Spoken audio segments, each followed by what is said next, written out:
علماء آیت اللہ قاضی طباطبائی کا میں نے آپ سے ذکر کیا، حسن الہی طباطبائی کے، علامہ طباطبائی کے بھائی بھی ہیں، اور وہ فرماتے ہیں اپنے استاد، کیونکہ آیت اللہ قاضی ان کے بھی استاد تھے، کہتے ہیں کہ ایک طالب علم نے سوال پوچھا ان سے کہ یہ جو حضرت سلیمان تخت پہ ہوا میں اڑتے تھے، ہوا میں لیتے تھے، تو یہ کیا تھا؟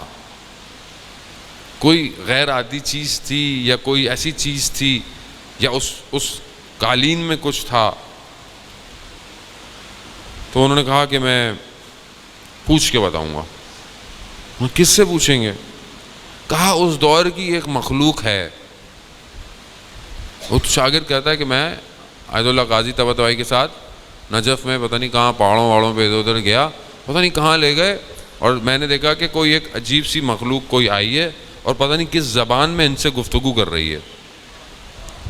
گفتگو کی انہوں نے، اور یہ ہے تو انہوں نے کہا کہ میں نے پوچھا، کہہ رہا یہ اس زمانے کی مخلوق ہے کوئی، اور کہا کہ میں نے اس سے پوچھا تو کہا کہ نہیں، پروردگار نے ہوا کو ان کے اختیار میں دیا ہوا تھا، ہوا اختیار میں تھی جو اس کو پورے کے پورے کاروان کو لے کر اڑا کرتی تھی، ہوا اختیار میں۔ یعنی علماء اس میں آیت اللہ قاضی طباطبائی فرماتے ہیں کہ اگر تم اول وقت میں نماز پڑھو، اول وقت نماز پڑھو، کسی مقام پہ نہ پہنچو تو روز قیامت میں میرا گریبان پکڑنا، یعنی اتنا دعویٰ ہے۔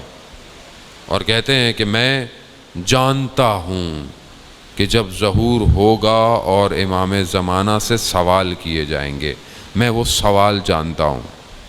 اس مقام پر علماء پہنچے، یہیں سے پہنچے، انہی حالات سے پہنچے، انہی مشکلات سے پہنچے، کھانے کو نہیں ہے، مشکلات ہیں زندگی میں اور لیکن پہنچے۔ ایکسکیوز نہیں ہے، بہانے نہیں ہیں کہ ہم کیا کریں، یہاں پہ تو یہ ہے، وہاں پہ تو یہ ہے، خوب جو بھی ہے انہی حالات سے آپ نے پرواز کرنی ہے عزیزان۔